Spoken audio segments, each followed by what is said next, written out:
Hi friends, welcome to Tamilmathi TNPSC. எல்லோரும் எப்படி இருக்கீங்க? டெஸ்ட்டு எப்படி அட்டன் பண்ணியிருக்கீங்க? காலையிலேயே திருக்குறள் படிச்சுட்டு அதை பார்க்காம டெஸ்ட் எழுதி பார்த்துக்கிட்டு இருந்தேன். டெஸ்ட்டு 2 உங்களுக்கு எப்படி இருந்ததுன்னு சொல்லுங்கள். எனக்கு வந்து நிறைய படித்த மாதிரி இருந்தது. 6th to 8th வரைக்கும் எக்கனாமிக்ஸு நிறைய இயர்ஸ்லாம் மெமரி பண்ணிக்கிட்டு இருந்தேன். அதே மாதிரி 11th புக்லேயும் நிறைய படித்த மாதிரி தோணுச்சு. ஓல்டு புக்கு, நியூ புக்கு எல்லாமே நல்லா படிச்சுக்கிட்டு இருந்தேன். ஆனால் மார்க் என்னமோ பார்த்தீங்கன்னா நார்மலாக தான் வந்திருந்தது. அந்த நிதி ஆயோக்லாம் வந்து இன்னும் நல்லா படிச்சிருந்துருக்கலாமோ, இந்த திட்டங்களோட நோக்கங்கள்லாம் கொஞ்சம் இன்னும் கான்சன்ட்ரேஷன் பண்ணி படிச்சிருந்துருக்கலாமோ அப்படின்னு தோணுச்சு. அதெல்லாம் சும்மா பார்த்துருந்தேன். மற்றபடி இயர்ஸ்லாம் வந்து நல்லா மெமரி பண்ணியிருந்தேன். அதெல்லாம் நல்லபடியாக அட்டன் பண்ண முடிஞ்சுது. படித்த வரைக்கும் கரெக்டாக கொஷின் அட்டன் பண்ணிட்டேன். வேர் டு ஸ்டடியில் ஒரு லெசன்லேருந்தும் ஒரு கொஷின் எல்லாமே கேட்டு விட்டாங்க. மேக்ஸ்லேயும் எக்கனாமிக்ஸ்லேயும் கான்சன்ட்ரேஷன் பண்ணணும் அப்படின்னு நான் வந்து புரிஞ்சுக்கிட்டேன். கொஷின் பேப்பரில் 80% கொஷின் வந்து கூற்று காரணம் கொஷின்ஸாக தான் இருந்தது. ஒரு பேரா மாதிரி கொடுத்துட்டு இதில் சரியான இணை என்ன, தவறானது என்ன அப்படின்லாம் கேட்டிருந்தாங்க. அதெல்லாம் திரும்ப திரும்ப ஒரு ரிப்பீட்டாக வந்து படிக்கிற மாதிரி அவங்களே தப்பு தப்பாலாம் நிறைய கொடுத்து வச்சுருந்தாங்க. அதிலலாம் கொஞ்சம் பார்த்து கவனமாக தான் அந்த கொஷின் வந்து அட்டன் பண்ணுற மாதிரி இருந்தது. என்றைக்குமே நமக்கு தோல்வி பயம் மட்டும் இருக்கக்கூடாது. தோல்வி பயம் தான் வந்து நம்மளை முன்னேறவே விடாது. ஒரு பர்சனோட உங்களை நீங்கள் கம்பேர் பண்ணுறீங்கன்னா அது உங்களுக்கு மோட்டிவாக தான் இருக்கணுமே தவிர டிமோட்டிவாக என்றைக்குமே இருக்கக்கூடாது. என்றைக்குமே தோல்வியும் அவமானமும் தான் நம்மளை வந்து ஒரு பெஸ்ட்டான வேவ்லேயே கொண்டு போகும். டெஸ்ட் பேட்ச் யாருக்கு யூஸ்ஃபுல்லாக இருக்கும்னா, நான் ஆல்ரெடி எல்லாமே படித்து முடிச்சுட்டேன், நான் பாதியாவது முடிச்சுட்டேன் அப்படிங்கிறவங்களுக்கு யூஸ்ஃபுல்லாக இருக்கும்.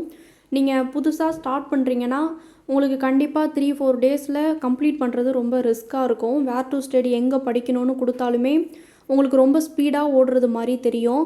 ஃபஸ்ட்டு டெஸ்ட்டுக்கே இன்னும் முடிக்கலை, அதுக்குள்ளே செகண்ட் டெஸ்ட் வந்துருச்சு, அந்த மாதிரி போகும். இந்த ஓஎம்ஆர் ஷீட்டு பார்த்திங்கன்னா நான் முன்னாடி வாங்கி வச்சுருந்தது. நமக்கு கம்ப்யூட்டர் பேஸ்டு டெஸ்ட்டுன்னு சொன்னாங்க. வெப்சைட் ஏதோ ப்ராப்ளமாக இருக்குது அப்படின்ட்டு பிடிஎஃப் சென்ட் பண்ணி விட்டாங்க.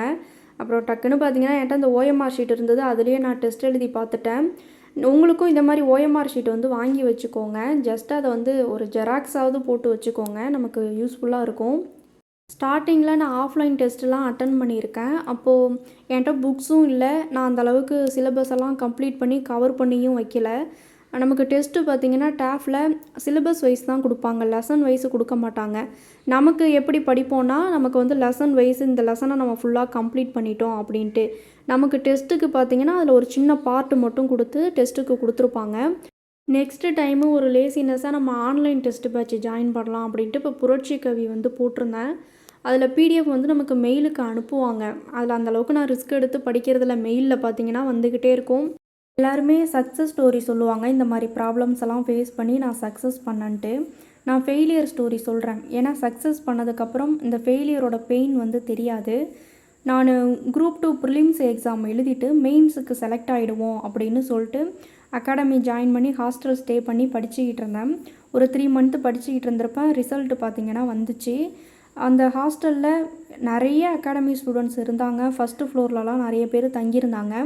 ஒரு ஈவினிங் 7 o'clock இருக்கும். ரிசல்ட் வந்துருச்சு. ரிசல்ட்டில் என்னோடய நம்பர் வரல, ஆனால் என் கூட படித்தவங்க எல்லாரோட நம்பரும் வந்துருச்சு. செலக்ட் ஆக மாட்டோம் அப்படின்னு இருந்தவங்களுக்கு கூட ரிசல்ட் வந்துருச்சு. அந்த இடம் பார்த்திங்கன்னா அவ்வளோ ஹாப்பி மூமெண்ட்டாக எல்லாருமே ரொம்ப சந்தோஷமாக இருந்தாங்க. அந்த இடத்துல நான் மட்டும் பெயின்ஃபுல்லாக இருந்தேன். ரொம்ப எஜுகேட்டடானவங்களுக்கெல்லாம் உள்ளுக்குள்ளே ஒரு செல்ஃபிஷ் இருக்கும். அங்கே உள்ளவங்க எல்லாருமே 30,000 12,000 இந்த மாதிரி பே பண்ணி தான் ஜாயின் பண்ணியிருந்தாங்க. ஹாஸ்டல் ஃபீஸும் பார்த்திங்கன்னா ஒரு 4,000 கட்டிக்கிட்டு இருந்தாங்க. அவங்க எல்லாருக்குமே அது வந்து ஃபுல்ஃபில்லாக இருந்தது. ஓகே, நம்ம வந்து செலக்ட் ஆகிட்டோம், நெக்ஸ்ட்டு வந்து படிக்கணும் அப்படின்ட்டு. எனக்கு நெக்ஸ்ட்டு டே நான் வந்து வீட்டுக்கு கிளம்பி வந்துட்டேன், ஹாஸ்டல்லாம் வெக்கேட் பண்ணிவிட்டு. அந்த மூமெண்ட் வந்து ரொம்ப கஷ்டமாக இருந்தது. நம்ம போயிருந்துருக்கக்கூடாதோ. நெக்ஸ்ட்டு நான் பிசியில் செலக்ட் ஆகியிருந்தேன். ஃபிசிக்கல் வந்து புதுக்கோட்டையில் போட்டிருந்தாங்க. ஒரு 12 ஸ்டூடெண்ட்ஸு நாங்கள் வேன் எடுத்துகிட்டு போயிட்டு நைட்டு ரூம் எடுத்து தங்கிட்டோம். காலையில் 3 மணிக்கு கிரவுண்டுக்கு போகணும். புதுக்கோட்டையை நான் மறக்கவே மாட்டேன். நான் ஹைட்லேயே ரிஜெக்ட் ஆகிட்டேன். என் கையில் மொபைல் இல்லை, எனக்கு ரூம் எங்கே இருக்குன்னு தெரியல, வழியும் தெரியல. அந்த கிரவுண்டையே ஒரு ரவுண்டு ஃபுல்லாக சுற்றி வந்தேன். என் கூட உள்ள யாருமே இல்லை. அப்புறம் எப்படியோ ரூட்டெலாம் கண்டுபிடிச்சி அந்த ரூமுக்கு வந்துட்டேன். அந்த டைமும் பார்த்திங்கன்னா எனக்கு ரொம்ப ரொம்ப லோன்லியாக ஃபீல் பண்ணேன். நெக்ஸ்ட்டு நம்ம எல்லாருமே சக்ஸஸ் ஸ்டோரி ஷேர் பண்ணணுங்கிற நம்பிக்கையோட ஓகே ஃப்ரெண்ட்ஸ், தேங்க்ஸ் ஃபார் வாட்சிங்.